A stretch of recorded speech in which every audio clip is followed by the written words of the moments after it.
Alors, nous allons dans 1 Corinthiens chapitre 1, verset 30. Nous allons lire ce que la parole de Dieu nous enseigne là-bas. La parole nous parle des bonnes choses qu'il y a en nous en Christ.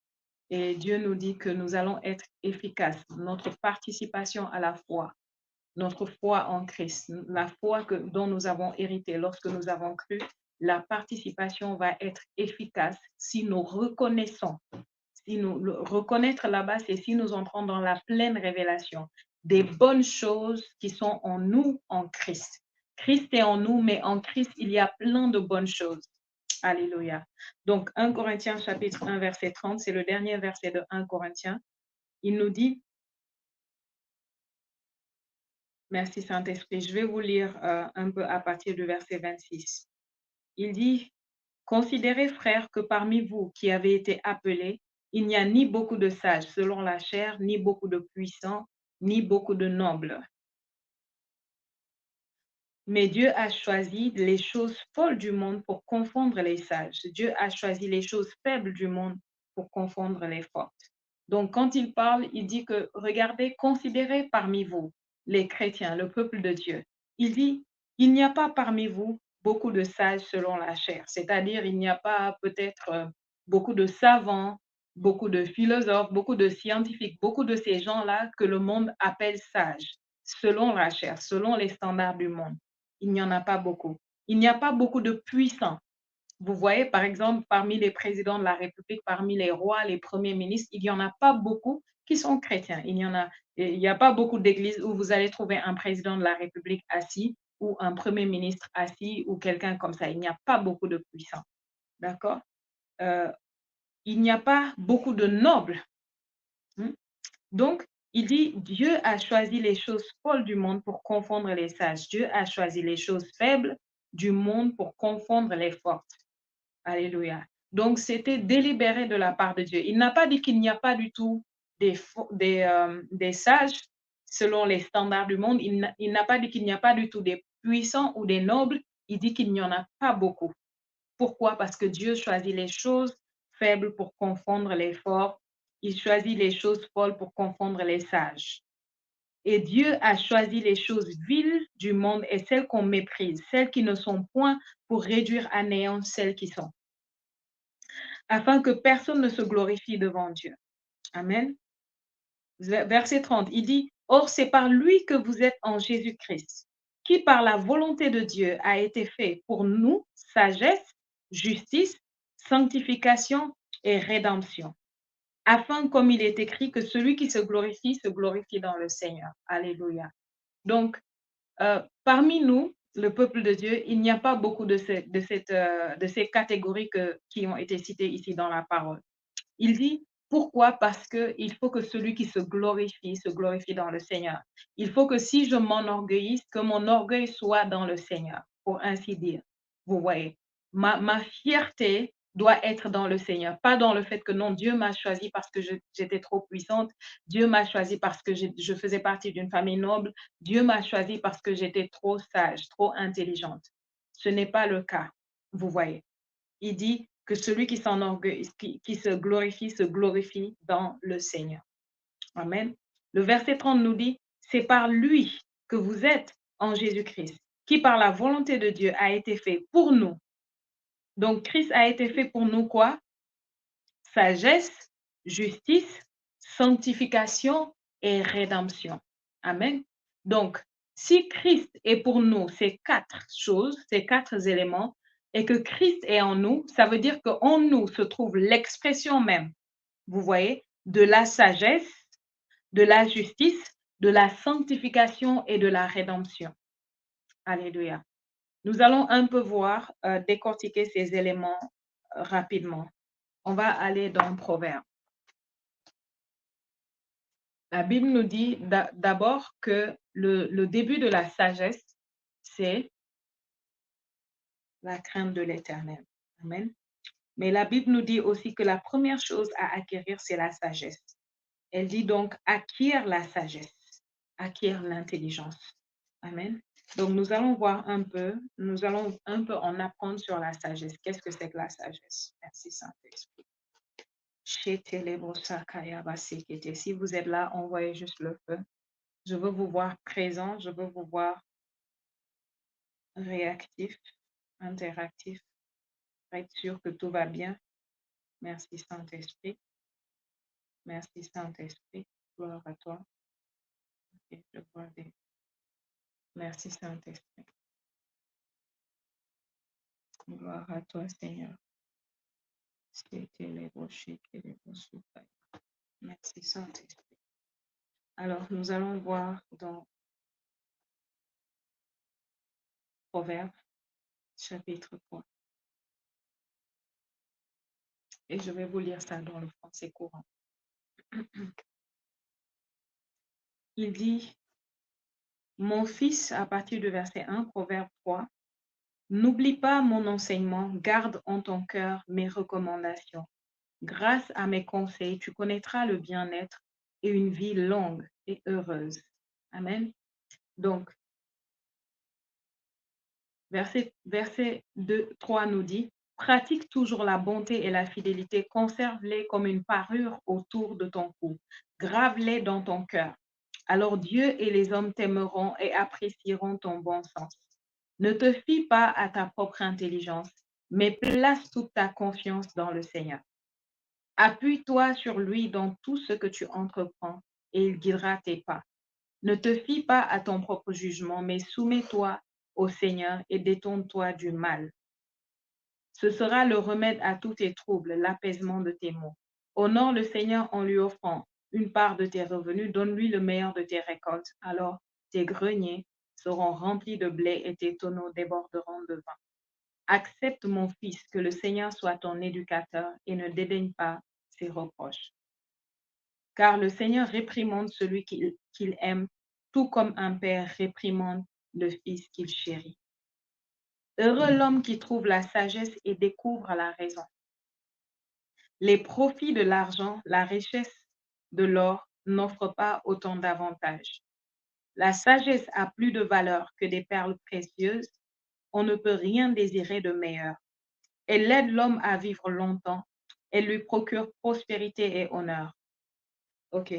Là, nous sommes entrés dans le passage où il est en train de nous dire, de nous présenter la sagesse en quelque sorte, pour nous dire, vous voyez, quand le monde, on parle de la sagesse, dans le monde, on parle de la sagesse, et vous pouvez comprendre quand vous lisez la Bible que la compréhension du monde de la sagesse et la compréhension de Dieu ne sont pas pareilles, d'accord? Dans le monde, vous allez voir par exemple des gens qui sont sages, et sages selon les standards du monde, et par exemple, ils souffrent, ils sont pauvres, ils n'ont pas grand-chose. Vous allez voir, selon les standards du monde, quelqu'un qui est sage et peut-être qui n'a pas vécu longtemps, qui a peut-être vécu 20 ans, 25 ans et qui est mort, 40 ans et qui est mort, vous voyez. Mais nous allons voir la sagesse selon Dieu et nous voyons la sagesse avec quoi est-ce qu'elle vient. Regardez bien, il dit, heureux l'homme qui trouve la sagesse et découvre la raison. Les profits de l'argent, la richesse de l'or n'offrent pas autant d'avantages. La sagesse a plus de valeur que des perles précieuses. On ne peut rien désirer de meilleur. Verset 16, il dit, elle aide l'homme à vivre longtemps. Donc, ça veut dire que la sagesse, la vraie sagesse selon Dieu vient avec la longévité. Amen. La sagesse de Dieu vient avec la longévité. Elle lui procure prospérité et honneur. Donc, le mot honneur là-bas, dans certaines versions, c'est dit gloire. Donc, nous avons quoi? La longévité, nous avons la prospérité et nous avons la gloire qui viennent avec la sagesse de Dieu. Là où la sagesse de Dieu est à l'œuvre pleinement, ces choses seront manifestes. Elles peuvent ne pas être manifestes au départ, mais elles vont être manifestes très vite si la sagesse fait sa demeure là-bas. Nous parlons de la sagesse de Dieu. Alléluia. Donc, nous avons cité 3 choses qui viennent avec la sagesse. Longévité, prospérité, honneur ou gloire. Elle le dirige sur des sentiers agréables où il avance en toute sécurité. Donc, la sécurité, la préservation et la protection vont avec la sagesse de Dieu. Amen. Et la direction, l'orientation, c'est-à-dire la sagesse est une force. Amen. La sagesse est une force qui guide tes pas, qui dirige tes pas, qui te conduit. Lorsque la sagesse œuvre réellement en toi, tu vas commencer à te retrouver juste, tu vas sentir comme une synchronisation à propos de ta vie. Tu vas sentir un mouvement. Comment vous expliquer ça? Un jour, j'étais en train de marcher, il y a pas trop longtemps, c'était peut-être la semaine dernière, je marchais et je suis passée sous un immeuble et dès que je suis passée, la seconde d'après, il y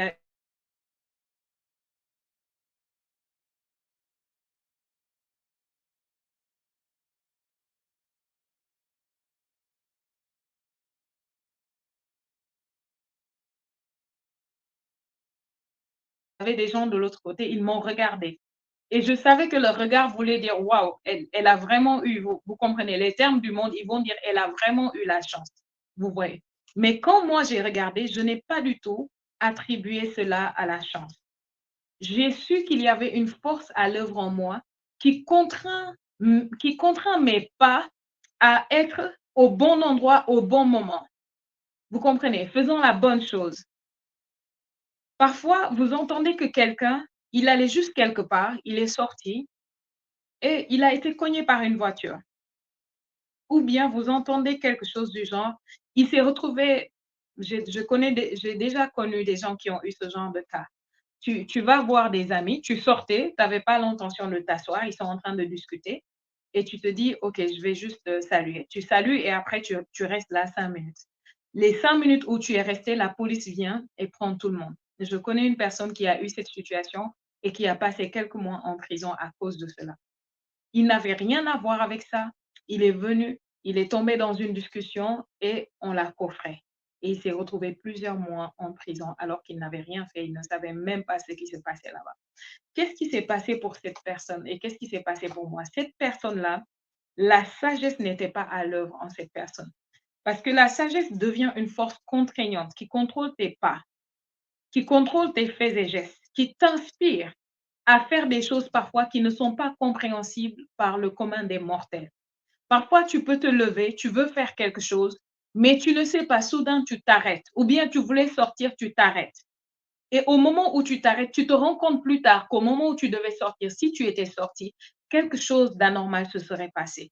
Tu devais peut-être prendre un bus, tu devais prendre un vol, tu as évité de le prendre, ou bien tu ne voulais pas faire un déplacement, mais tout d'un coup, tu as senti une inspiration pour faire ce déplacement. Tu es allé et quand tu es allé, tu savais que ta présence était nécessaire là-bas, que tu devais être exactement à cet endroit-là en ce moment. Et tu te dis, waouh, comment j'ai fait pour me retrouver ici exactement à ce moment, sachant que ma présence est utile ici, sachant qu'on avait besoin de moi ici, sachant qu'on me cherchait ici.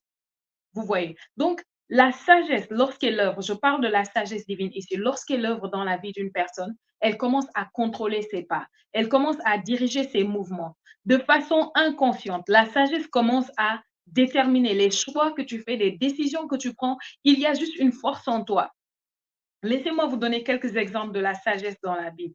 Une fois, le prophète Élisée, il y avait ce groupe de prophètes, je ne sais plus qu'est-ce qu'ils faisaient, mais il y a une hache, la hache est tombée dans l'eau. La hache a coulé et ils ont demandé l'aide du prophète. Le prophète a pris un bâton, un petit bâton de bois, il a mis dans l'eau et quand il a mis dans l'eau, la hache qui était du fer, du métal lourd est montée et a commencé à flotter sur l'eau. Qu'est-ce qui a inspiré, hem Élisée, le prophète Élisée. Et qu'est-ce qui explique qu'un petit bout de bois qu'on met juste dans l'eau permette que une hache en métal puisse flotter? Il n'y a pas d'explication naturelle. Et la chose qui a inspiré cette stratégie à Élisée, c'était la sagesse. D'accord? Jésus vient, on lui amène un homme et cet homme est aveugle de naissance. Et qu'est-ce que Jésus fait? Jésus prend de la boue, il crache dans la boue et il crache dans la poussière, il a pris de la poussière, il a craché, il en a fait de la boue, il a mis dans les yeux de l'homme et l'homme a commencé à voir. Ce n'est pas quelque chose que vous pouvez expliquer. Amen. C'est la sagesse à l'œuvre. Alléluia. C'est la sagesse à l'œuvre. Merci Saint-Esprit. Merci Saint-Esprit. Merci Saint-Esprit. Alléluia. Gloire à Dieu. Lorsque Jésus sort et il vient et il marche sur l'eau, humainement parlant, scientifiquement parlant, vous ne pouvez pas expliquer ce miracle. C'est la sagesse qui opère. Et comment Jésus savait qu'il peut se mettre sur l'eau et flotter et ne pas couler? C'est la sagesse qui œuvrait. Quand Moïse a fendu la mer en deux, juste en soulevant un bâton, c'est la sagesse qui œuvrait. Je vous donne juste des exemples pour que vous compreniez c'est quoi la sagesse. La sagesse est en Christ. Et la Bible nous dit que Christ a été fait sagesse pour nous. Si Christ a été fait sagesse pour nous et qu'il habite en nous, nous avons déjà la garantie de ce qu'on nous dit que la sagesse produit ici. Vous avez vu, il nous dit quoi? La sagesse produit la longévité, elle produit la prospérité, elle produit l'honneur, qui est la gloire, elle produit la direction, c'est-à-dire ce que je viens de vous expliquer, elle conduit vos pas, elle dirige vos pas, elle contraint vos pas à être ordonnés selon le dessein et le plan de Dieu pour vous. La sagesse va produire pour vous la sécurité et la préservation. Alléluia. Et il nous dit que cette sagesse-là, qui dit que c'est la clé de tout, qui dit que c'est la première chose qu'il faut dans la vie, si tu veux aller loin, si tu veux réussir, si tu veux être un succès, il nous dit que cette sagesse est en Christ. Et Christ a été fait pour nous, cette sagesse-là. Alléluia. Dis avec moi, j'ai la sagesse dans les commentaires. Merci Saint-Esprit. Oh, merci Makalebo Suntarabai. Merci Seigneur. Merci Seigneur. Gloire à toi Seigneur.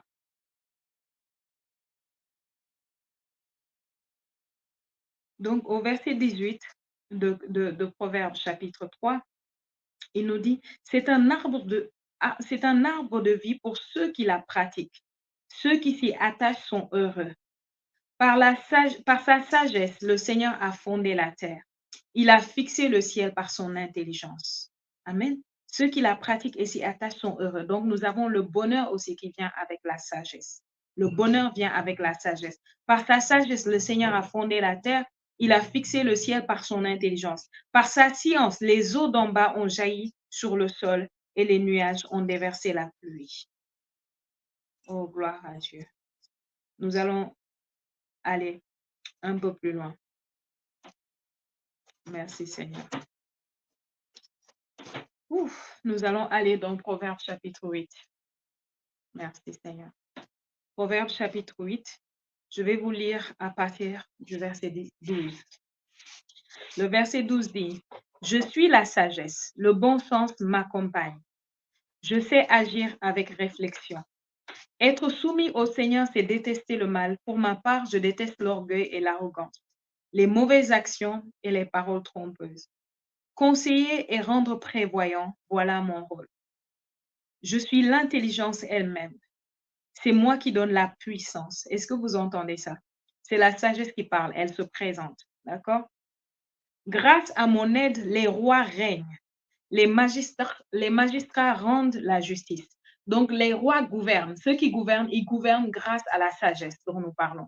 Donc, il n'y a pas une personne qui gouverne sur terre à qui Dieu n'a pas rendu disponible une portion de sa sagesse. Pourquoi? Parce que sans la sagesse, personne ne peut gouverner. C'est pourquoi Salomon, lorsque le Seigneur lui apparaît et lui dit, Salomon, qu'est-ce que tu veux? Demande-moi ce que tu veux et je te donnerai. Salomon dit, Seigneur, tu m'as confié ton peuple, un peuple si grand et si glorieux. Je ne peux pas prétendre diriger ce peuple si je n'ai pas la sagesse. Donne-moi donc la sagesse. Mais nous apprenons dans le livre de Proverbes que son père lui avait dit, acquiert la sagesse, c'est la première chose. Amen. Il dit acquiert la sagesse. Acquiert, ça veut dire achète, trouve-la. Fais ce que tu dois faire pour trouver. Elle est plus valeureuse que tout. Donc, quand Dieu lui apparaît, il ne demande pas l'or, il ne demande pas l'argent, il ne demande pas la gloire. Qu'est-ce qu'il demande? La sagesse. Et pourquoi il demande la sagesse? Parce que son père lui avait dit la sagesse est la chose principale. Et ce que nous avons lu dans chapitre 3, chapitre 3, est-ce que nous lisons maintenant, nous démontre absolument que oui, la sagesse est la chose principale. Pourquoi? Parce que si tu l'as, tu as tout ce avec quoi elle vient. La sagesse se présente et elle nous dit, par moi, les rois gouvernent et les magistrats rendent la justice. Le verset 16 nous dit, grâce à moi gouvernent les souverains, les notables et tous les chefs légitimes. Ceux qui m'aiment, je les aime en retour. Ceux qui me cherchent sont sûrs de me trouver. Alléluia. Mais vous, vous n'avez pas à chercher. Il a dit, ceux qui me cherchent sont sûrs de me trouver. Vous n'avez pas à chercher. Aujourd'hui, vous avez besoin de reconnaître les bonnes choses que vous avez en Christ. Et on vous dit que Christ a été fait sagesse pour vous. Alléluia.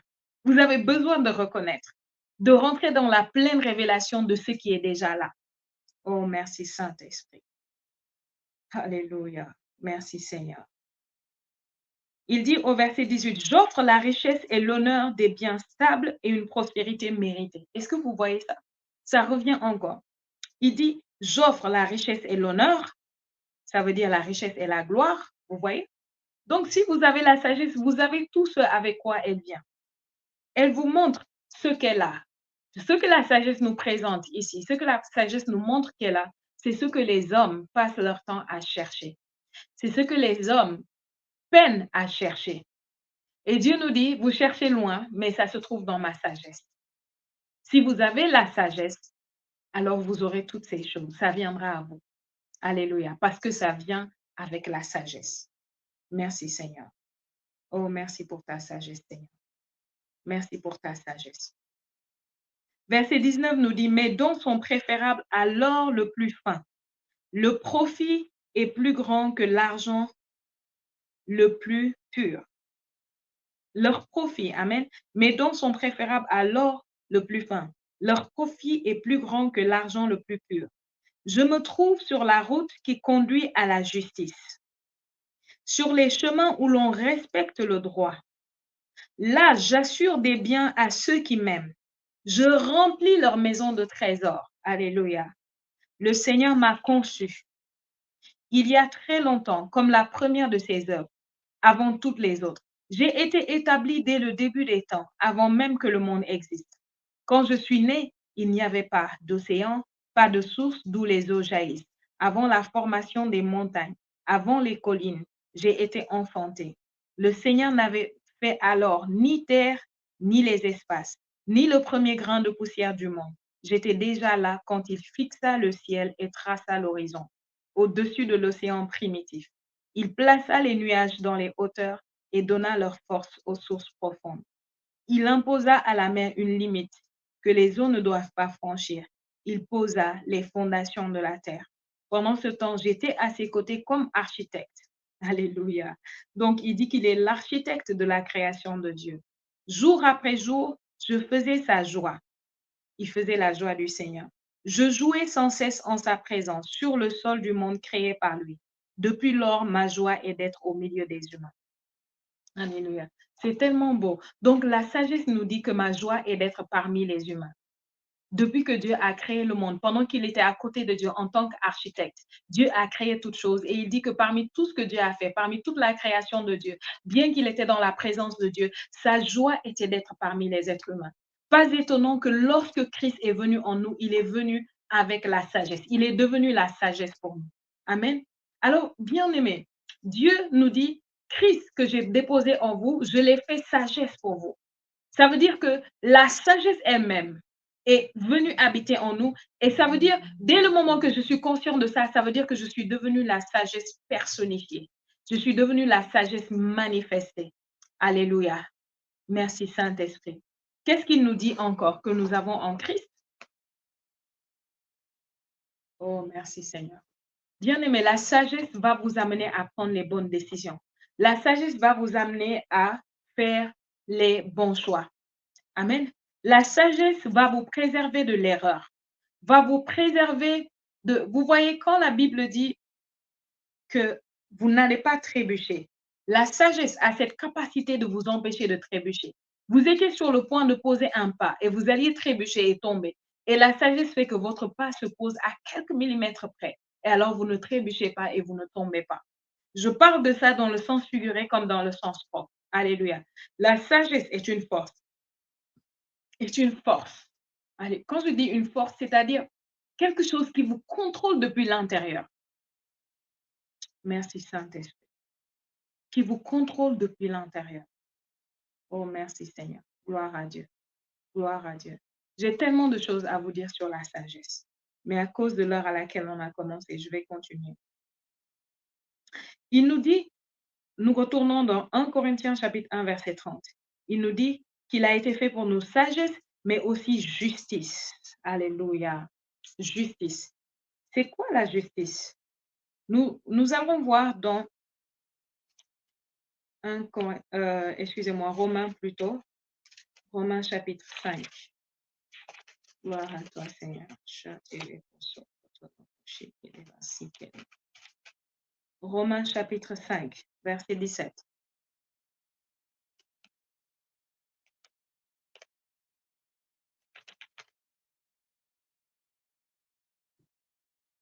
Il dit, si par l'offense d'un seul, la mort a régné par lui seul, à plus forte raison, ceux qui reçoivent l'abondance de la grâce et du don de la justice régneront-ils dans la vie par Jésus-Christ lui seul. Donc, la justice est premièrement un don, d'accord? C'est un don. Nous avons reçu le don de la justice lorsque nous avons cru en Jésus. Il dit, si par l'offense d'un seul, la mort a régné, à combien plus forte raison? Vous voyez, à combien plus forte raison ceux qui reçoivent l'abondance de la grâce et le don de la justice régneront-ils dans la vie par Jésus-Christ lui seul? Donc, l'abondance de la grâce et le don de la justice, c'est ce qui nous permet de régner dans la vie. Il ne parle pas de régner dans le ciel. Il ne parle pas de régner dans le monde à venir. Il parle de régner dans la vie. Donc, il y a un appel à régner pour chacun d'entre nous. Dieu avait créé Adam et il lui a donné la capacité et le devoir et le droit de régner sur tout ce qu'il a créé. Lorsque Adam a obéi à Satan, parce que la Bible dit que tu deviens l'esclave, le serviteur de celui à qui tu obéis, il s'est soumis, il est devenu esclave. Et alors, il a livré son autorité. Il a livré son droit et son devoir de régner à Satan. C'est pourquoi la Bible l'appelle le prince de ce monde. Pourquoi on l'appelle prince? Parce que ce qu'il a, il ne l'a pas reçu directement, il l'a hérité. Donc, c'est en vue du fait qu'il a hérité de ce qu'il a. C'est pourquoi on l'appelle le prince. Et vous voyez, lorsque le Seigneur Jésus a rencontré Satan lors de sa tentation, Satan lui a dit, mets-toi à genoux et adore-moi. Et alors, je te donnerai tous ces royaumes. Il lui a montré une vision, il lui a montré tous les royaumes de la terre. Il a dit, si tu m'adores, je vais te donner tous ces royaumes parce qu'ils m'appartiennent. Vous voyez. Et on n'a pas vu Jésus lui dire que non, tu mens, ça ne t'appartient pas. Pourquoi? Parce que tout cela lui appartenait. Il a hérité de ça d'Adam. Adam, tous les royaumes de la terre appartenaient à Adam. Adam a tout livré et Satan est devenu alors le prince de ce monde. Merci Saint-Esprit. Amen. Maintenant, lorsque Jésus est allé aux enfers, Jésus est allé dans l'autorité d'Adam. Vous voyez, la Bible appelle Jésus dans 1 Corinthiens chapitre 15, la Bible l'appelle le deuxième Adam. Et durant sa vie sur terre, souvent, il se présentait lui-même en parlant, il disait, je suis le Fils de l'homme. Vous voyez, il est venu en tant que Fils de l'homme, il a marché sur la terre en tant que Fils de l'homme, et les miracles que Jésus faisait, les signes, les prodiges qu'il faisait avant sa mort et sa résurrection n'étaient pas en tant que Fils de Dieu, c'était en tant que Fils de l'homme. Vous voyez. Donc, l'autorité que Dieu avait donnée à l'homme, vous voyez, l'autorité que Dieu avait donnée à David, c'est pourquoi aussi on l'appelait fils de David, cette autorité, c'est ça que Jésus avait et Jésus opérait avec cette autorité. Vous voyez. Et avec cette autorité, il a régné sur la terre pour nous montrer que l'homme est capable de régner. Vous voyez. Il est allé, il a accompli tout ce qu'il avait accompli sur la croix. Il s'est dévêtu de l'Esprit de Dieu, il s'est dévêtu de la présence de Dieu parce qu'il devait aller combattre dans les enfers en tant que fils de l'homme. Alléluia. Si Jésus ne s'était pas dévêtu de la divinité avant de descendre aux enfers, ça allait être un combat, ça n'allait pas être un combat équitable. Si vous allez dans la boxe, par exemple, il y a des catégories. Il y a les poids lourds, il y a les poids légers. Vous n'allez pas prendre un poids lourd et un poids léger, vous les mettez sur le même ring. Pourquoi? Parce que ce ne sera pas un combat équitable. Donc, si Jésus était allé aux enfers avec son autorité, avec sa divinité, vous voyez, son autorité divine et sa divinité, le combat n'allait pas être d'égal à égal. Vous voyez. Mais parce que Satan avait l'autorité d'Adam, Jésus, en tant que fils de l'homme, est descendu avec cette même autorité, le combat était d'égal à égal. Et en tant que fils de l'homme, il a combattu et il a vaincu Satan en tant que fils de l'homme. C'était un combat légal. Alléluia. Et maintenant, il est ressuscité. Et lorsque nous avons cru en lui, la Bible nous dit que nous sommes morts avec lui, nous sommes ressuscités avec lui, nous sommes montés aux cieux avec lui, nous sommes assis à la droite du Père. Lorsque vous avez cru en lui, vous avez reçu cette nature. La justice, j'ai dit, c'est un don. Mais c'est important de savoir que c'est la nature de Dieu. Amen. C'est une nature de Dieu. La justice est une nature de Dieu. C'est la nature de Dieu qui fait que tout ce que Dieu fait est parfait. Tout ce que Dieu fait est bon. Alléluia. Qui fait que tout à propos de Dieu est excellent. Amen. La justice de Dieu, c'est ce qui fait que, par exemple, si vous entendez des témoignages des gens qui ont été au ciel ou qui ont marché là-bas dans l'autre monde, ils vont vous dire que si vous coupez une fleur ou une feuille, qu'est-ce qui va se passer? Automatiquement, une fleur ou une feuille va apparaître à la place pour la remplacer. Là-bas, il n'y a rien qui soit hors de sa place. Il n'y a rien qui manque là-bas. Il n'y a rien qui soit blessé, détruit. Il n'y a pas.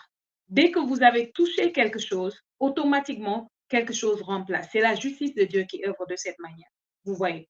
Lorsque nous allons, par exemple, et nous commandons à des maladies de quitter les corps des gens, les infirmités de quitter leur corps, qu'est-ce qui se passe? Nous exerçons avec la justice de Dieu. Alléluia. Donc maintenant, il nous dit, la justice de Dieu, amen, Christ a été fait justice pour nous. Il n'a pas seulement été fait sagesse, il a été fait justice pour nous. Ça veut dire qu'aujourd'hui, nous ne demandons pas étonnant qu'ils nous disent dans Romains chapitre 6, vous êtes la justice de Dieu en Christ Jésus. Nous sommes devenus l'expression de cette justice. Et tenez-vous bien, quand la Bible dit que nous avons été justifiés, il y a beaucoup de gens qui confondent. Ils ne comprennent pas trop la doctrine de la justice dans ce sens-là. La doctrine de la justice ne dit pas que nos péchés ont été effacés en tant que chrétien, une nouvelle créature. La doctrine de la justice nous apprend que, merci Saint-Esprit, je dois trouver les bons mots pour vous l'exprimer, nous apprend que nous avons été déclarés non coupables. Alléluia. Oh, merci Saint-Esprit. Par exemple, on amène toute une liste de millions de péchés, d'accord? Et on dit, tel, tu t'appelles Grâce. C'est Grâce qui a commis tous ces péchés.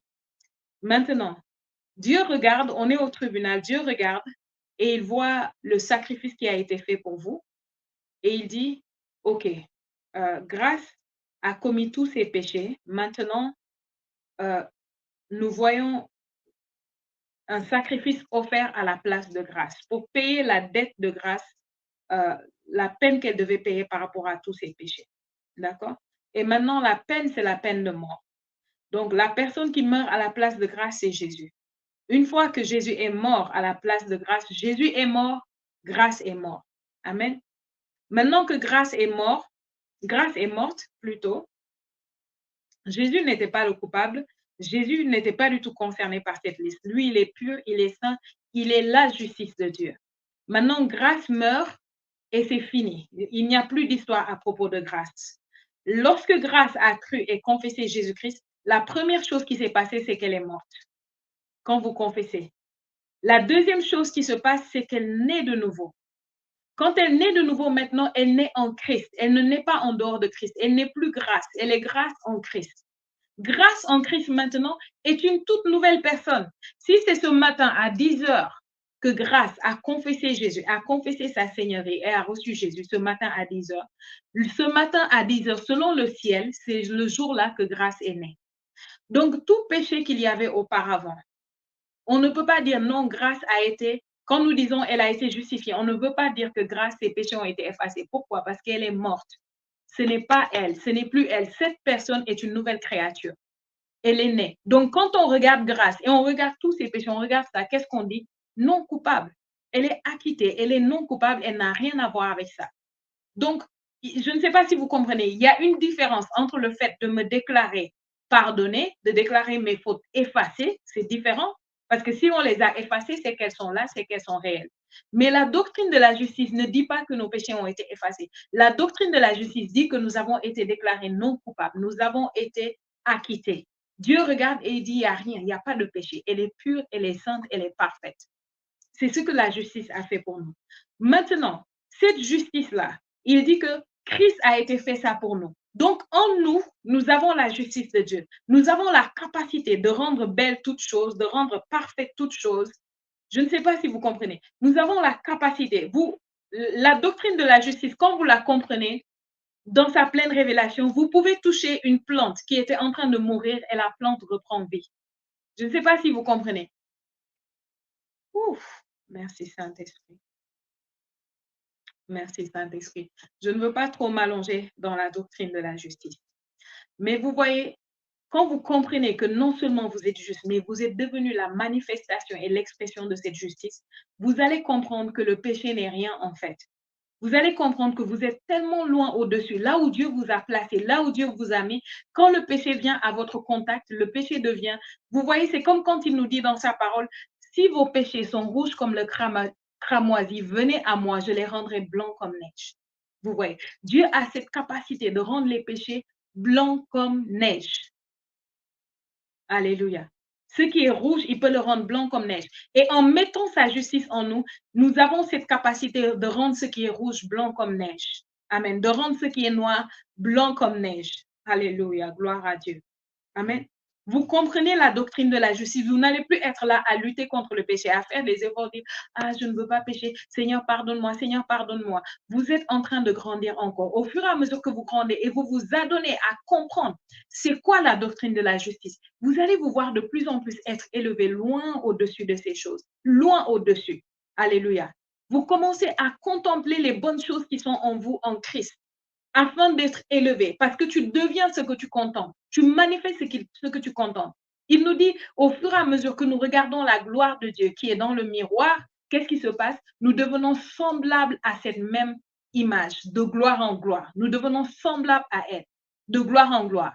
Semblable à quoi? À ce que nous voyons dans le miroir de Dieu, la gloire de Dieu. Ce que nous contemplons, nous le devenons. Nous le sommes déjà à l'intérieur, mais au fur et à mesure que nous le contemplons, ça commence à se manifester, à prendre de l'ampleur en nous.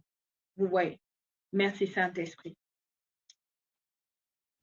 Nous sommes appelés à grandir chaque jour. Chaque jour, bien aimé, chaque jour peut être différent pour nous. Chaque jour peut être un pas de plus vers les hauteurs spirituelles, vers les dimensions spirituelles.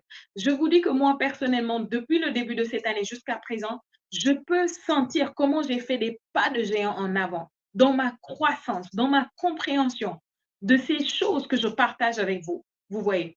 Et lorsque je grandis dans la compréhension et dans la révélation de ces choses, qu'est-ce qui se passe? Il y a une manifestation autour de moi, autour de ma personne. Il y a un surnaturel à l'œuvre à un niveau supérieur d'auparavant. Alléluia. Regardons le verset 30. Retournons dans 1 Corinthiens chapitre 1, verset 30. Il dit ensuite, Christ a été fait sanctification pour nous. Sanctification. Sanctification. Amen. Qu'est-ce que c'est que la sanctification? Qu'est-ce que c'est que la doctrine de la sanctification? Ce qui est saint, c'est ce qui est séparé pour Dieu. C'est ce qui est mis à part pour Dieu. Amen. C'est ce qui est rendu digne de l'usage, de la présence de Dieu. Merci Saint-Esprit. C'est ce qui est saint, c'est ce qui est sanctifié. Amen. C'est ce qui purifie, c'est ce qui lave. Et il dit, Christ est devenu en nous la sanctification même de Dieu. Amen. Vous voyez pourquoi vous n'avez pas à courir après la sanctification. Vous avez juste à réaliser que Christ est devenu sanctification. Comment la sanctification peut demeurer en moi et je ne serai pas sainte? Comment la sanctification peut demeurer en moi et mes pas ne seraient pas sanctifiés? Tout à propos de moi est non seulement sanctifié, mais dès que je touche une chose, parce que j'ai touché cette chose, elle est sanctifiée. Ce que je vous dis là à propos de la sanctification, j'ai compris ça il y a des années de cela et ça m'a délivré de beaucoup de choses. C'est-à-dire auparavant, par exemple, on m'avait appris une chose, on m'avait appris, si tu achètes des habits, si tu achètes ceci, si tu achètes cela, il faut toujours dire, bon, à l'époque, on nous disait même, il faut invoquer le sang de Jésus dessus pour purifier, pour sanctifier. Bien sûr, j'ai déjà fait un enseignement sur le sang de Jésus et je vous ai dit que c'est très incorrect d'invoquer le sang de Jésus sur les choses ou sur les objets. Si vous n'avez pas suivi, allez chercher cette vidéo. J'ai fait ça il y a quelques mois, ça ne fait pas trop longtemps. Amen. Mais on m'avait appris à faire ça. Et j'avais l'habitude de le faire, que je mange, que je bois et tout. Je fais juste ça. J'invoque le sang de Jésus ou je prie pour que ça soit sanctifié. Mais il y a un niveau supérieur. C'est pas mauvais de prier pour sanctifier les choses comme vous le voulez. Il y a un niveau supérieur où vous comprenez que la sanctification elle-même demeure en vous. Ce qui veut dire que vous êtes devenu l'expression même, la manifestation de la sanctification.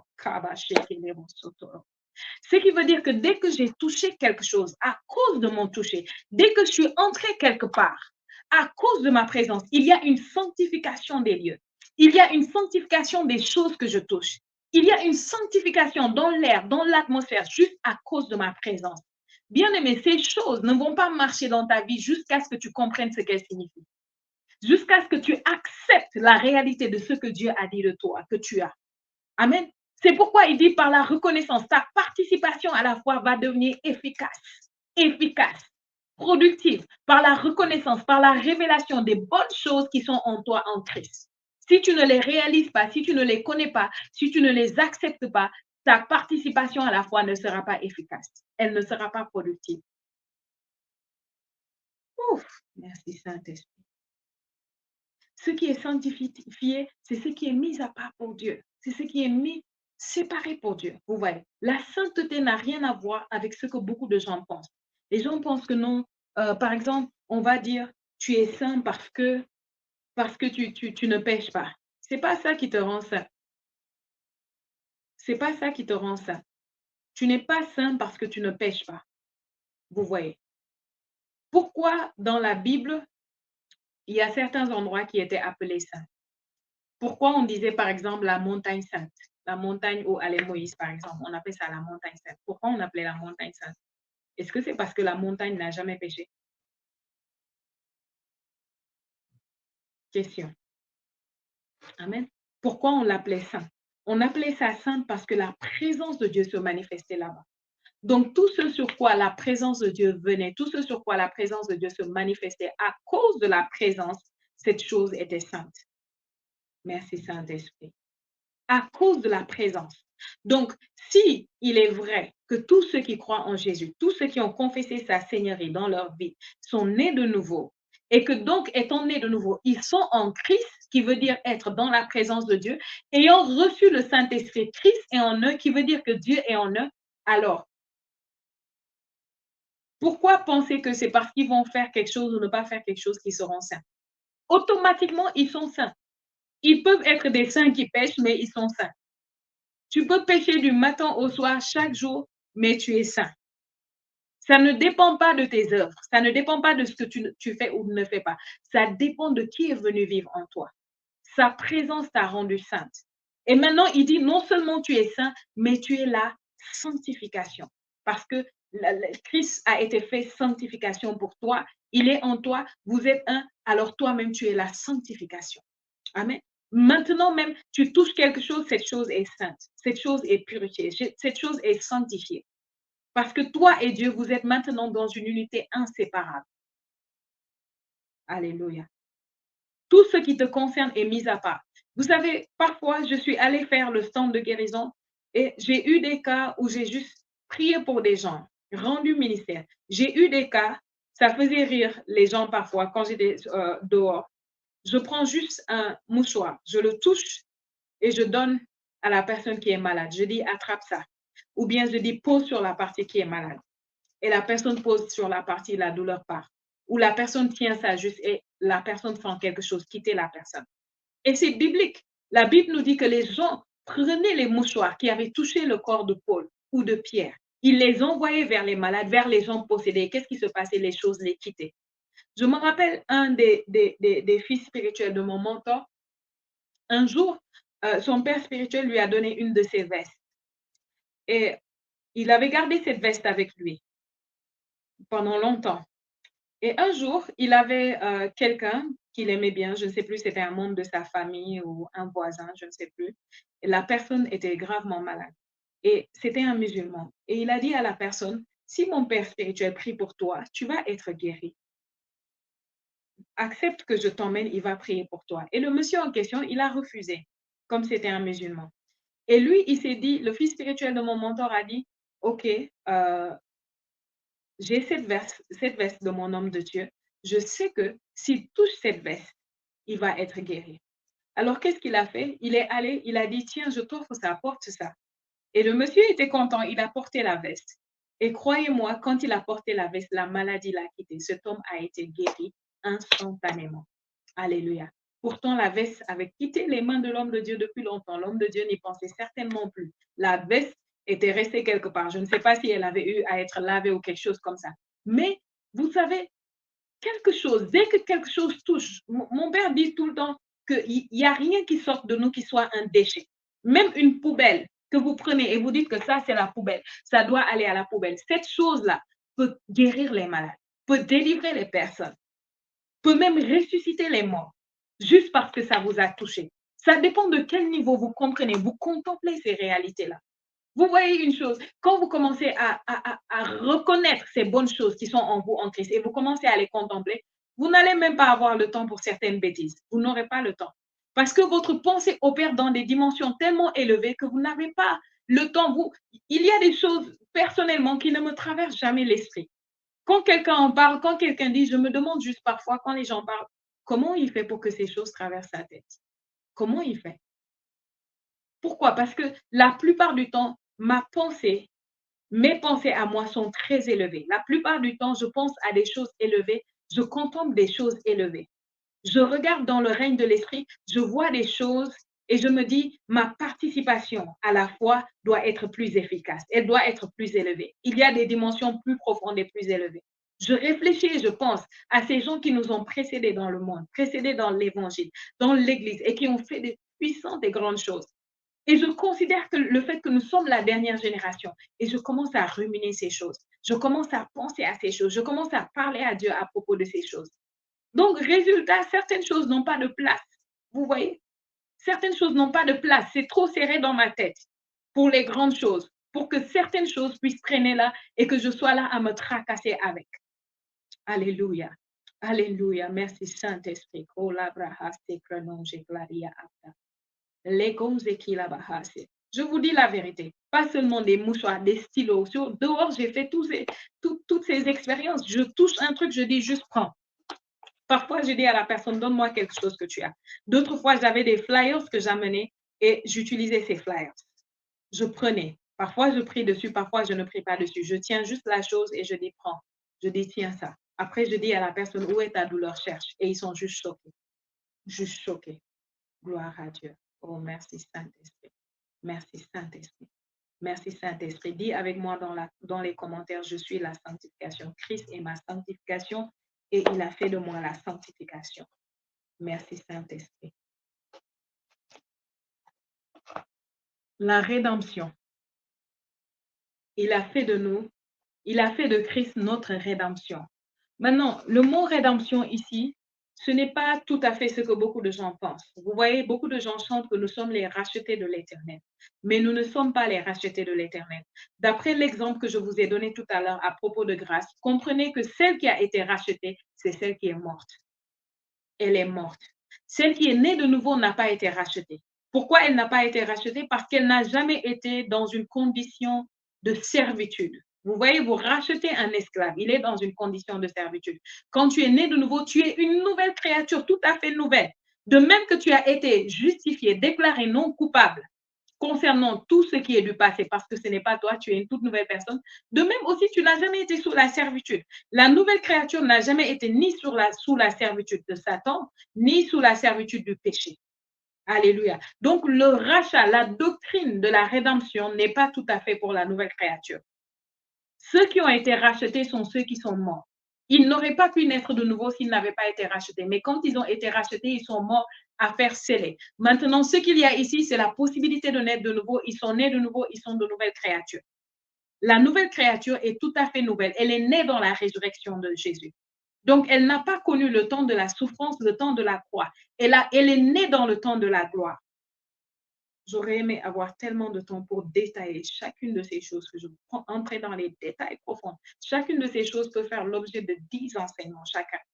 Alléluia. Mais comprenez bien cela. Les chrétiens, les vrais chrétiens nés de nouveau, nous n'avons pas été rachetés. C'est le monde qui a été racheté. Actuellement, à l'heure où je vous parle, le monde entier, tous les hommes qui sont nés, qui vont naître, qui sont maintenant là, ils ont été rachetés. Le sang de Jésus. La Bible nous parle de la parabole que Jésus avait donnée. Il dit, il y avait un homme qui avait quitté un endroit lointain pour voyager. Il a trouvé un champ et dans le champ, il y avait un trésor. Et qu'est-ce qu'il a fait? Il n'a rien dit à personne. Il est parti, il a caché le trésor, il est parti, il a vendu tout ce qu'il avait pour acheter le champ. Pourquoi il a acheté le champ? À cause du trésor qui est dans le champ. Maintenant, il nous dit, qu'est-ce que c'est que ce champ? Ce champ, c'est le monde. Vous voyez, c'est toute la race humaine, c'est le monde des êtres humains. Dieu, Jésus, en payant le sang, il a racheté le monde entier. Le trésor, c'est qui maintenant? C'est l'Église, c'est nous. Alléluia. Nous sommes le trésor qu'il a vu lorsqu'il a racheté tout le champ. Merci Saint-Esprit. Merci Saint-Esprit.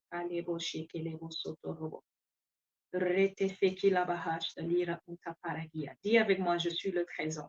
Amen. Je suis le trésor. Donc, le rachat est une réalité et la rédemption est une réalité, mais pour le monde entier, pour tous les hommes, pas pour nous. Je ne suis pas une rachetée, je suis une nouvelle créature. On a encore à découvrir beaucoup sur la doctrine de la nouvelle créature, à beaucoup comprendre ce que ça veut dire et ce que ça implique.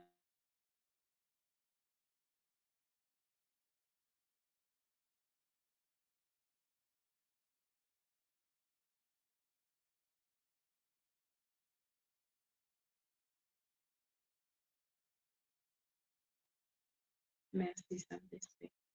C'est bon ça. Alléluia. Merci Saint-Esprit. Donc, bien aimé, la rédemption dont il nous parle ici, quand il dit que Christ a été fait pour nous rédemption, qu'est-ce qu'il veut dire? Il veut dire que Christ, amen, est notre moyen de sortir de n'importe quelle situation, n'importe quel problème, n'importe quel souci. Quel que soit le pétrin dans lequel vous pourriez vous retrouver aujourd'hui ou un jour, à cause du fait que Christ est votre rédemption, vous pouvez sortir de ce pétrin. Alléluia. Quelle que soit l'accusation, quelle que soit l'erreur que vous pourriez commettre. Vous savez, parfois, vous commettez une erreur. Ça m'est déjà arrivé et certainement ça vous est déjà arrivé plusieurs fois. Vous voyez, de commettre une erreur, d'aller dans une direction et vous vous retrouvez après à réaliser que ce n'était pas la direction de Dieu, ce n'était pas la bonne direction. De faire une chose, de faire un choix, de prendre une décision et vous vous rendez compte, mince, ce n'était pas Dieu. Ce n'est pas Dieu. Parfois même, vous avez entendu que Dieu ne voulait pas, mais vous avez quand même forcé pour y aller. Amen. Quand vous y êtes allé et vous vous êtes rendu compte que ce n'était pas le bon chemin, ce n'était pas le bon choix, ce n'était pas la direction de Dieu, j'ai fait une erreur, qu'est-ce qui se passe? Souvenez-vous que Christ est votre rédemption. Il a un moyen de racheter le temps. Il dit, je vous restaurerai les années que les vers et les chancres ont dévorées. Alléluia. Il a dit, je restaurerai. Le seul qui soit capable de restaurer les années, de restaurer le temps perdu, c'est le Seigneur lui-même. Et ça se passe par la rédemption, que Christ est en nous. Christ est en nous la rédemption. Donc, l'issue de toute chose pour vous, de tout problème, de toute situation, c'est Christ en vous. Christ en vous est devenu votre rédemption. Amen. Vous pouvez racheter le temps. Vous pouvez racheter les situations. Vous pouvez racheter votre vie. Alléluia. Peut-être il s'est passé quelque chose dans le passé dans votre vie et c'était comme si c'est fini. Vous n'allez jamais pouvoir rattraper les choses. Vous n'allez jamais pouvoir revenir en arrière. Vous n'allez jamais pouvoir, votre vie ne sera plus jamais la même. Christ est votre rédemption. Il est possible d'avoir un changement. Il est possible que les choses tournent en votre faveur d'une manière où c'est comme si cette chose ne s'était jamais passée. En fait, la conscience de Christ, votre rédemption en vous, va faire quelque chose d'extraordinaire. Je vais vous dire ce que ça va faire. Ça va faire que cette chose, par exemple, cette erreur que vous aviez faite, qui était censée vous coûter très cher, soudain, vous devenez conscient que Christ est votre rédemption. Et qu'est-ce qui se passe? Tout d'un coup, ça commence à tourner en votre faveur. Et au lieu d'être un désavantage, c'était censé être un désavantage pour vous, ça devient comme si votre erreur est devenue un avantage pour vous. Je ne sais pas comment vous dire ça. Oh, merci Saint-Esprit. Comme si, par exemple, OK, merci Saint-Esprit pour cet exemple que tu me rappelles. Par exemple, David commet une erreur grave, une faute grave.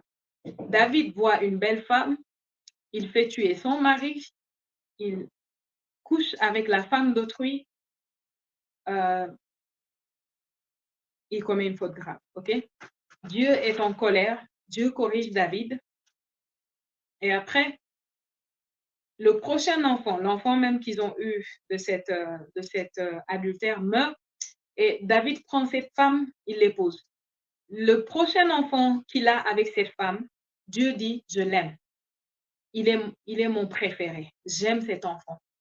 Il envoie son prophète dire à David, j'aime cet enfant. Et qu'est-ce qui se passe? Ce même enfant devient l'héritier du trône. Ce même enfant, c'est Salomon. Tous les autres enfants, ils sont nés d'union, on va dire, légale. Ils sont nés d'union normale, qui se sont, qui ont bien commencé. La racine même de la relation avec cette femme n'était pas bonne. Mais Dieu dit, c'est là-bas, dans ces terreurs, que je choisis de manifester ma grâce et ma bonté. Alléluia. Vous comprenez? La rédemption produit ça dans vos vies. Merci Saint-Esprit. Et alors, l'enfant devient Salomon. Et vous connaissez la suite de l'histoire. Non seulement c'est lui qui a le trône, mais c'est lui qui devient celui qui perpétue les choses, la lignée de David jusqu'à la naissance du Messie, qui est notre Seigneur Jésus-Christ. Alléluia. C'est ça la rédemption. Amen. Donc Christ est tout ça à la fois pour nous. Merci Saint-Esprit. Je pense que le temps est très avancé pour ce soir. Je vais m'arrêter là. Mais avant, j'aimerais juste vous dire comment vous faites pour... Ce n'est pas tout à propos des bonnes choses qui sont en nous en Christ. D'accord? Ce n'est pas tout. Je vous ai donné quelques-unes de ces choses qui sont vitales, que la compréhension de ces choses est vitale. Si vous ne comprenez pas ces choses, vous n'allez pas pleinement manifester la gloire de la vie chrétienne. Et quand vous arrivez à comprendre ces choses, à les contempler, à aller en profondeur, vous allez voir votre vie commencer à aller dans une direction tout à fait opposée de la direction qu'elle prenait auparavant. Peut-être votre vie avant était tout à fait ordinaire, tout à fait comme tous les autres. Avec la compréhension de ces mystères, votre vie va être extraordinaire. Et plus vous grandissez, plus votre vie sera extraordinaire. Amen. Maintenant, comment vous faites? Il dit que la participation à la foi, votre participation à la foi soit efficace par l'épignosis, par la révélation des bonnes choses qui sont en vous par Christ Jésus. Comment vous faites pour que la sagesse, pour que la justice, pour que la sanctification, la rédemption de Dieu se manifeste pleinement en vous et à travers vous? Comment vous faites ça? Premièrement, à travers la reconnaissance et l'acceptation que c'est vrai. Et deuxièmement, vous confessez ces choses, vous les déclarez tout le temps. Je vous ai donné différents exemples. C'est vrai que le temps est court pour expliquer ça en profondeur, mais je vous ai donné différents exemples. Chaque fois que vous allez vous retrouver dans des situations, dans des problèmes, dans des cas, vous vous souvenez que Christ est ma justice, Christ est ma rédemption, Christ est ma sagesse, Christ est ma sanctification. Et vous le dites, et vous le proclamez, et vous le confessez. Qu'est-ce qui va se passer? Ça va commencer à changer votre mentalité. Et quand ça change votre mentalité, ça va commencer à affecter les choses en vous et autour de vous. Amen. Deuxièmement, quand vous les confessez et vous prenez des temps en priant en langue. Par exemple, vous vous décidez par moment de travailler sur ça, d'accord? De contempler cette réalité. Supposons que vous voulez contempler la réalité de la sagesse. On vous a montré tout ce que la sagesse fait, tout ce que la sagesse produit. Et quand vous étudiez le livre de Proverbes, vous allez voir beaucoup plus sur ce que la sagesse fait. Et vous avez vu ce que la sagesse a fait de Salomon, ce que la sagesse a produit dans sa vie. Quand vous allez commencer à étudier ces choses, à les contempler, vous priez en langue. Vous dites par exemple, Christ a été fait pour moi, sagesse. Christ est ma sagesse. Christ est ma justice. Christ est ma sanctification. Christ est ma rédemption. Et pendant que vous parlez, vous répétez ces choses à vous-même, vous les répétez. Vous voyez, pendant tout le temps où je vous enseigne, au début, j'avais du mal à trouver le flow à cause de tous les incidents depuis le début du live et tout.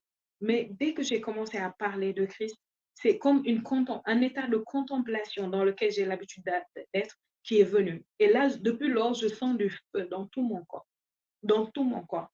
Donc, pendant que vous parlez et vous dites Christ est ça, dans mon ventre, il y a un feu ardent, je ne peux pas vous expliquer. Vous voyez, pendant que vous parlez, vous dites Christ est ma justice, Christ est ma sagesse, ma sanctification. Vous déclarez ces choses, vous déclarez ces choses. Au fur et à mesure, vous priez en langue maintenant, vous priez en langue. Et quand vous priez en langue, dans votre pensée, vous êtes focalisé sur ce que ça dit, sur ce que ce verset dit en français ou dans la langue que vous comprenez. Vous êtes focalisé dessus. Vous pensez à ça, vous pensez à ça et vous le contemplez. Vous essayez de voir toutes les implications. Écoutez ce message en boucle. Certainement, je vais prendre ça et couper la partie du début où vous étiez longtemps dans l'attente et juste mettre le message. D'accord? Mais prenez ce message, écoutez-le en boucle. Même si vous le mettez, les 2 épisodes, l'autre fois et celle-ci, vous mettez et vous écoutez. Je vous dis que hier, j'étais en déplacement, j'étais en voyage et pendant que je revenais, j'ai mis le message d'hier, j'ai écouté ça et J'étais en train d'écouter. Et quand j'écoutais, je parlais en langue. J'étais juste là dans la rue, je parlais en langue. Mon esprit était tellement attisé à cause de la profondeur des réalités révélées là-bas. Je parlais en langue. Donc, vous pouvez mettre ces choses et vous décidez que je veux juste contempler les bonnes choses qui sont en moi, en Christ. Au lieu, lorsque vous avez une situation, un problème, un défi, au lieu d'être là à vous morfondre, au lieu d'être là à méditer sur le problème, au lieu d'être là à vous demander qu'est-ce que je vais faire, qu'est-ce que je vais devenir, comment, ne faites pas ça, bien-aimé. Quand il y a des problèmes, ne faites pas ça.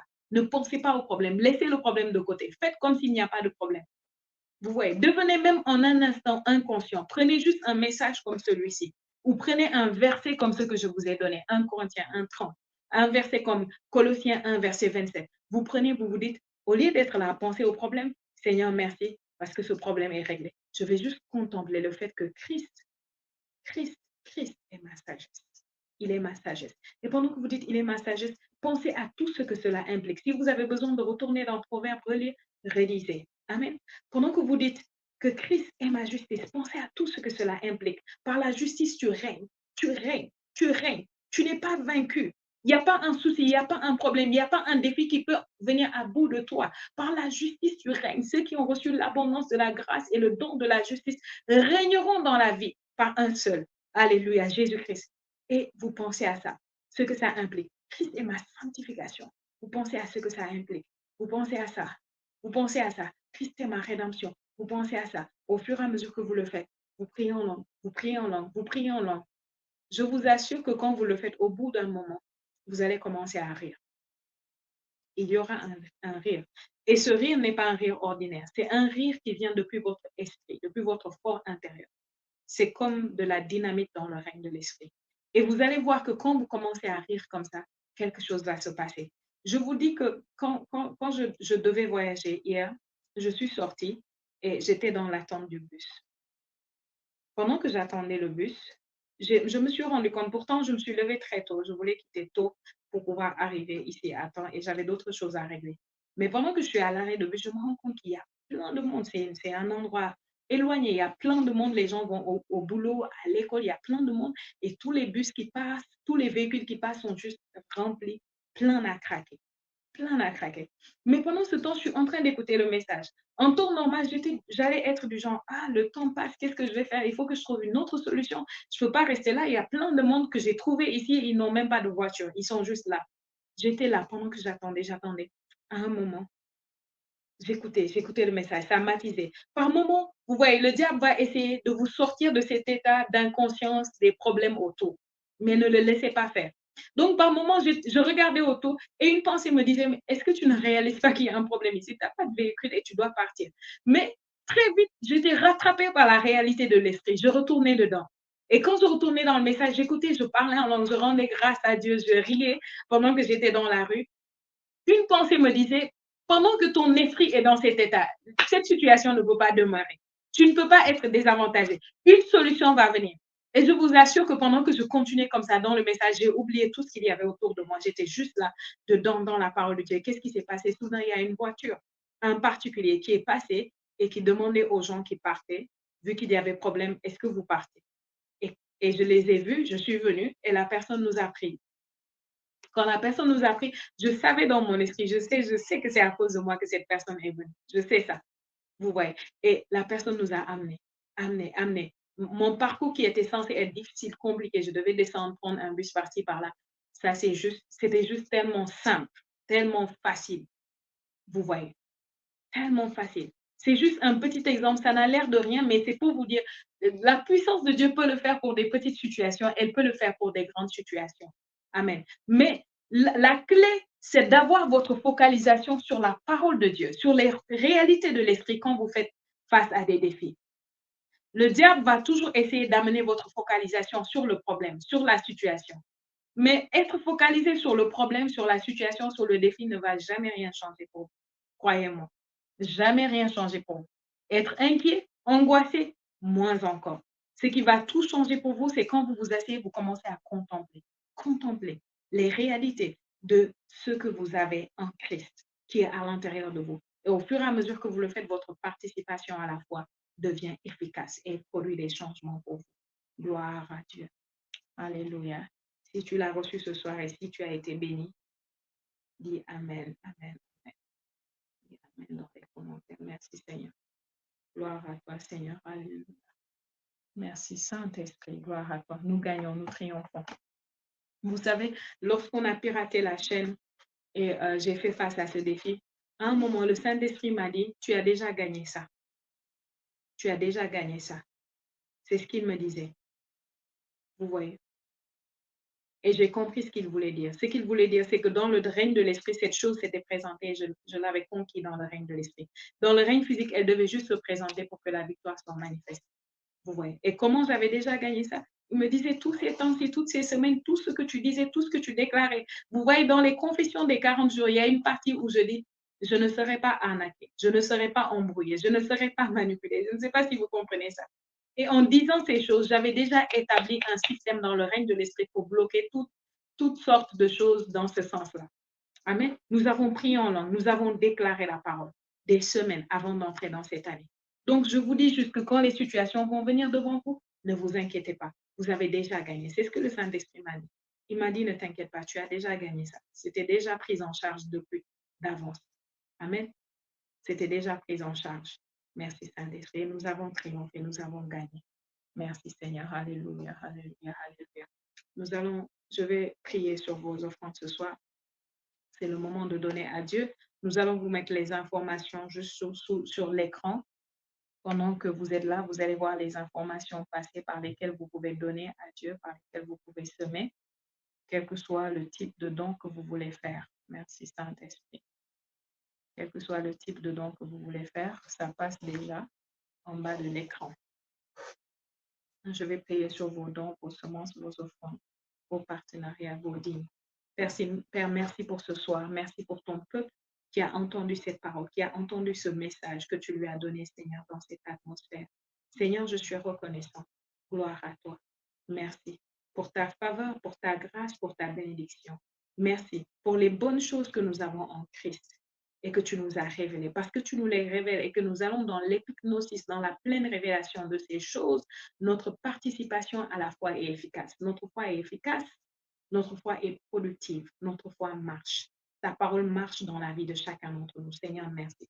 À mesure que tes enfants donnent et sèment, j'invoque ta puissance sur leurs dons pour les causer à se multiplier et être plus que suffisant pour l'avancement de ton œuvre. Au nom de Jésus.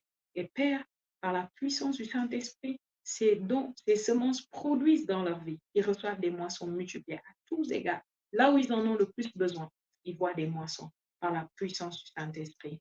Au nom de Jésus. Amen. Alléluia. Merci Saint-Esprit. Je vais prier pour vous. S'il y a quelqu'un ici, tu es malade, tu as une douleur, quelque chose qui te dérange dans ton corps ou dans ta vie, si c'est dans ta vie, présente juste cela au Seigneur maintenant, pendant que je vais prier. Amen. Si c'est dans ton corps, pose juste la main dans la partie de ton corps qui en a besoin de la guérison de Dieu. Et je vais prier. Je vais prier pour la guérison. Je vais prier pour la délivrance maintenant même au nom de Jésus. Précieux Père, merci pour tes enfants. Je prie ce soir pour toute personne malade, toute personne dans la douleur, toute personne qui vit des défis dans sa santé, dans son corps. Maintenant, au nom de Jésus, j'ordonne que toute douleur, toute infirmité, toute maladie, toute oppression démoniaque cesse maintenant dans ton corps et dans ta vie. Satan, je détruis ton pouvoir sur la vie de ceux-ci. Tu te retires d'eux maintenant pour ne plus revenir. Au nom de Jésus.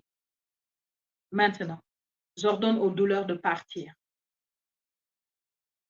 J'ordonne aux dysfonctionnements de quitter vos corps. J'ordonne aux carences d'être comblées, aux excès d'être égalisés. Au nom de Jésus, j'ordonne la perfection dans vos corps, dans vos âmes, dans vos vies. Au nom de Jésus. J'ordonne à la dépression de se retirer. Démons de dépression, libère leur corps, libère leur cœur, libère leur âme. Au nom de Jésus. Libère leur atmosphère. Maintenant. Maintenant, maintenant, maintenant, tout esprit de découragement, tu lâches le cœur des enfants de Dieu. Libère-les maintenant. Maintenant. Maintenant. Je prie pour vos familles. J'ordonne que tout démon de division qui cause les troubles dans les familles se retire maintenant. Au nom de Jésus. J'ordonne l'unité dans les familles. J'ordonne l'amour dans vos familles. J'ordonne la paix dans vos familles. au nom de Jésus. Je décrète la préservation et la protection sur vous. Je déclare que la main de Dieu est puissante sur vos vies maintenant. Quelle que soit la situation, le problème que tu présentes au Seigneur, Père, merci. Parce que tu sondes les cœurs, tu scrutes les reins. Là où ils sont, chacun d'entre eux, tu les vois. Quelle que soit la situation qui te présente, Père, au nom de Jésus, je libère la grâce. La grâce est plus que suffisante. Christ est la rédemption. Il y a une sortie de cette situation. Il y a une sortie. Il y a une sortie. Il y a une percée. Il y a un changement, un retournement de situation. Merci Seigneur. Christ est leur sagesse. La révélation leur parvient pour savoir quoi faire. Au nom de Jésus. Au nom de Jésus. Merci Saint-Esprit. Christ est leur sagesse. Rien ne leur est caché. Rien ne leur est caché. Je vois une personne, tu as un document que tu as perdu et tu es en train de chercher ce document-là. Tu ne sais pas où c'est et c'est un document important pour toi. Le Seigneur te dit, Christ est ta sagesse. Et par cette sagesse-là, rien ne t'est caché. Tu vas trouver ce document au nom de Jésus. Merci Seigneur. Merci Seigneur. Où que se trouve ce document, il se laisse trouver maintenant. Où qu'il soit caché, il se laisse trouver. Il se laisse trouver. Il se laisse trouver. Il ne sera pas caché. Dans votre intelligence, soudain, vous allez vous rappeler. Vous saurez où ça se trouve au nom de Jésus. Merci Père. Merci Père. Et Père, ce feu dans mon esprit communique à chacun de tes enfants qui suivent. Maintenant, je vous communique ce feu. Je vous communique ce feu. Là où vous êtes, dites juste, je reçois, je reçois, je reçois. Je libère ce feu. Ce feu est pour vous ce soir. Il est pour vous. Je libère ce feu.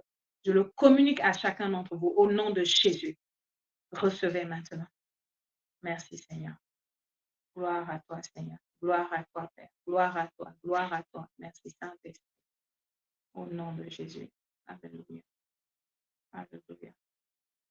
Alléluia. Merci Seigneur. Amen. Amen. Amen. Amen. Amen. Amen. Alléluia.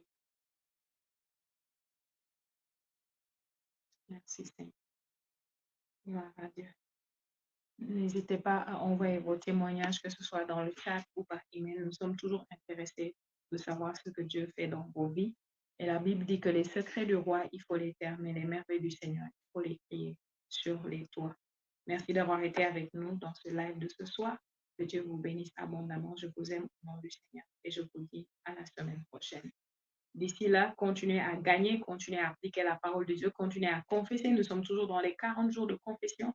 Si vous n'avez pas encore commencé à confesser, commencez à confesser. Amen. Si vous aviez commencé et vous avez arrêté, recommencez à confesser. N'arrêtez pas. Ceux qui perdent sont ceux qui arrêtent. Ceux qui gagnent sont ceux qui n'ont jamais abandonné, qui n'abandonnent pas. Amen. Donc, recommencez à confesser. Merci Saint-Esprit. J'ai cette annonce-là à vous faire. J'avais dit que j'allais faire un atelier pour enseigner aux gens comment faire, merci Saint-Esprit, comment se fixer des objectifs de manière à les atteindre. D'accord? Nous sommes au début de l'année et c'est le temps où il faut le faire. Donc, cet atelier aura lieu d'ici le 20, je pense. Je vais vous donner la date. Je vais vous donner la date. J'ai la date quelque part, mais je n'ai pas pris ça sur moi. Mais je vais vous donner la date. Restez connectés sur la chaîne. On va plus poster ça dans les trucs, vous allez voir. Et le lien aussi pour s'inscrire sera donné. Amen. Et comme je vous l'ai dit, ce sera payant. Amen. Donc, préparez-vous à payer. L'information va vous parvenir très, très vite. Ne vous inquiétez pas. Vous aurez le lien et tout. Et vous allez participer à cet atelier. Ce sera un truc de 3 jours. Je pense qu'on va rajouter, vous aurez 2 possibilités. Vous pourrez participer à l'atelier avec tous ceux qui participent et recevoir le cours et vous payez pour ça. Et après, il y aura le coaching personnel où je pourrai vous accompagner chacun d'entre vous à vous fixer vos objectifs et je vais vous aider à faire un truc dont nous allons parler là-bas. C'est un secret. Je ne veux pas parler de ça ici. Je vais vous aider à le faire personnellement. Je vais enseigner à tout le monde à le faire. Chacun pourra se débrouiller à le faire seul. Mais si vous avez besoin que je vous accompagne seul à seul, ce sera encore un autre tarif. Amen. Voilà. Et ne me demandez pas pourquoi c'est payant. Il y a des choses dans la vie qu'il faut que vous payez parce que moi-même, ça ne m'est pas venu gratuitement. Amen. Et la Bible dit que l'ouvrier a droit à son salaire. Et c'est du temps que ça me coûte. C'est beaucoup de travail, de préparation avant de faire un tel atelier. Et après aussi, ce sera un autre travail. Amen. Donc, n'hésitez pas à vous inscrire dès qu'on aura mis le lien. Je vais poster ça dans le groupe Telegram. Je vais mettre ça partout pour que vous puissiez avoir accès et vous inscrire. Merci beaucoup. Que Dieu vous bénisse abondamment. Je vous aime.